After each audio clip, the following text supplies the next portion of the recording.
A Pontiac family grieving the loss of 16-year-old Desiree Childs.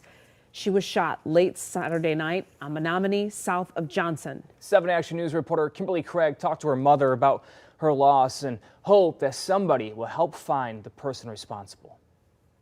16-year-old Desiree Childs was shot here on Menominee Street, not far from Johnson Avenue and the Welcome Baptist Church.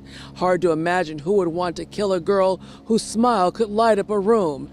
But is it Desiree the shooter was after? I truly believe they thought she was somebody else and she was just walking home at the wrong time. Her daughter, Desiree Childs, was shot and killed late Saturday night in Pontiac while walking with a friend. Desiree was just 16. I've been sitting on the couch just waiting for her to come through the door, even though I went and saw her body yesterday. It just still doesn't feel real. This is one of those unimaginable horrors for any parent. Oakland County Sheriff Michael Bouchard says his detectives are still gathering information, but already have an idea of what happened. So he's urging the shooter or shooters to turn themselves in. We don't think that either of the girls were the target. Earlier in the day, Desiree was at a Halloween-themed birthday party with her family. This is the last picture she took with her mom in a clown costume.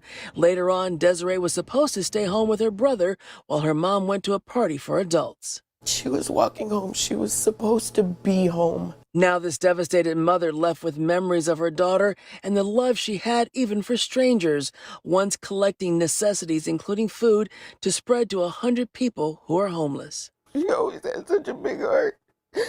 Every time we see a homeless person, she's begging me, Mom, I need some change. Mom, I need some money. Mom, do we have any food in the crib, Mom? This mom and detectives now asking anyone with any information on Desiree's murder to please call Crime Stoppers at 1-800-SPEAK-UP, and you will remain anonymous. They just need to call. She was so loved by everybody. Everybody loved her so much.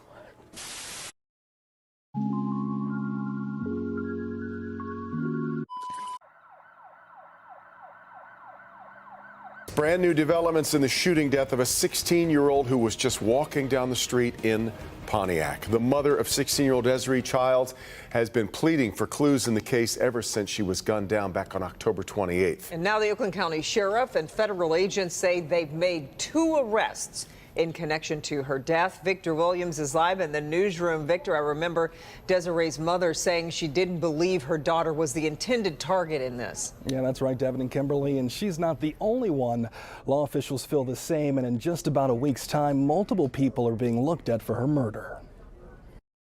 16-year-old Desiree Childs' life came to a horrible end on October the 28th when she was shot in the leg and chest while walking with a friend near the intersection of South Johnson and Menominee, not too far from her home. The Oakland County Sheriff's Office says it doesn't believe that she was the intended target of the shots. Regardless, a 27-year-old has been arrested and charged in federal court in connection to Desiree's death, along with the man that's not being identified at this time. 27-year-old Jamil Tanzel is being charged with being a felon in possession of a firearm, so it's unclear what part he allegedly plays in Desiree's death. But according to a criminal complaint filed by ATF agents, witnesses say that after Desiree was shot, 3 men came to check on her. 2 men then got into an SUV parked at the home right where Desiree was shot and then took off right before police and first responders could get there. Tanzel is believed to be the person in the passenger seat. Cops then found several .40 caliber cases at the scene right in front of that home. After securing a search warrant, investigators went inside to find 2 guns in a backpack hidden underneath the basement stairs. It's said that it's the same casings matching the casings found at the scene of Desiree's shooting. The unidentified suspect is believed to be the owner of the home in question. Tanzel has previously been convicted of 4 felonies and was on probation. Officers searched his home to find a .22 caliber rifle in one of the cabinets in the bedroom. And it's also said that Tanzel, along with the unidentified man, were both involved in a traffic accident and assault case at the same location about an hour before the shooting happened. Both left the scene before police could make it. The 2, however, will be facing a judge in the coming weeks. The family of 16-year-old Desiree Childs is a step closer to justice in her murder, but today's court appearance by the man accused of being her killer, leaves a lot of questions still unanswered. We're glad you're with us for Local 4 News at 6. I'm Devin Skillian. I'm Kimberly Gill. It's the first court appearance in the shooting death of Desiree Childs, and we've learned that Kanique Lawrence, a convicted felon, was not even supposed to be in possession of a gun. Will Jones was in court today. Will, everyone's wondering what could possibly have led up to this shooting. Kimberly and Devin, Desiree Child's family said from the start that this was a case of mistaken identity, but no mention today in court who the suspect was intending to shoot. Investigators say this investigation is far from over. Kanique Lawrence, a 32-year-old father of 5, is accused of taking someone else's child's life, 16-year-old Desiree Childs. Lawrence appeared in court via video late this morning in Pontiac on multiple felony charges, including open murder.